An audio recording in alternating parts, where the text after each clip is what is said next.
আসুন আমরা শ্রবণ করি শ্রীমদ্ ভগবদ্ গীতা। এখানে গীতা সম্পর্কে 4টি শ্লোকে আলোচনা করা হয়েছে। প্রথম শ্লোক, ভগবদ্ গীতা ভগবানের গান বা শ্রীমদ্ ভগবদ্ গীতা বা গীতা একটি 700 শ্লোকের ধর্মগ্রন্থ। এটি প্রাচীন সংস্কৃত মহাকাব্য মহাভারতের একটি অংশ। যদিও গীতাকে একটি স্বতন্ত্র ধর্মগ্রন্থ তথা একটি পৃথক উপনিষদের মর্যাদা পেয়ে থাকে, গীতাকে মূলত ভগবানের মুখনিসৃত বাণী বলে মনে করা হয়। ধর্ম, দর্শন ও সাহিত্যের ইতিহাসে গীতা এক বিশেষ স্থানে অধিকারী। গীতার কথক শ্রীকৃষ্ণ ঈশ্বর অবতার পরমাত্মা স্বয়ং, তাই গীতায় তাকে বলা হয়েছে শ্রী ভগবান।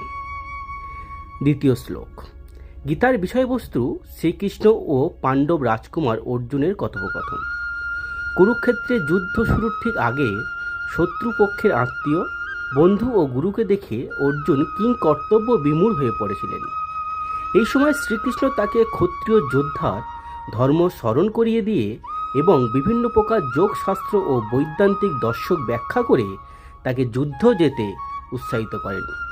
তাই গীতাকে বলা হয়েছে ধর্মতত্ত্বের একটি সংক্ষিপ্ত পাঠ এবং জীবনচর্চার একটি ব্যবহারিক পথনির্দেশিকা। তৃতীয় শ্লোক, যোগশাস্ত্র ব্যাখ্যার সময় শ্রীকৃষ্ণ নিজে স্বয়ং ভগবান রূপটি উন্মোচিত করেন এবং বিশ্বরূপে অর্জুনকে দর্শন দিয়ে আশীর্বাদ করেন। অর্জুন ছাড়া প্রত্যক্ষভাবে শ্রীকৃষ্ণের মুখ থেকে গীতা শুনেছিলেন সঞ্জয়। তিনি যুদ্ধের ঘটনা ধৃতরাষ্ট্রের কাছে বর্ণনা করার জন্য বেদব্যাসের কাছ থেকে দিব্য দৃষ্টি লাভ করেছিলেন। হনুমান, তিনিও অর্জুনের রথের চূড়ায় বসে ছিলেন। ও ঘটোৎকচের পুত্র বর্বরিক, যিনি কুরুক্ষেত্রের যুদ্ধের সব ঘটনা দেখেছিলেন।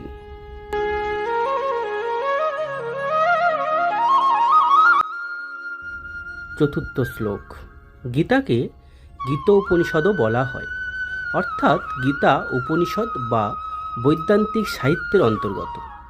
উপনিষদ নামধারী ধর্মগ্রন্থগুলি শ্রুতিশাস্ত্রের অন্তর্গত হলেও মহাভারতের অংশ বলে গীতা স্মৃতিশাস্ত্রের অন্তর্গত।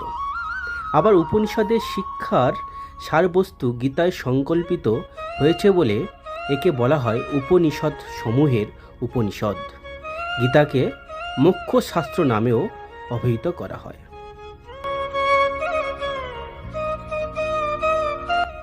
জয় শ্রীকৃষ্ণ। রাধে রাধে।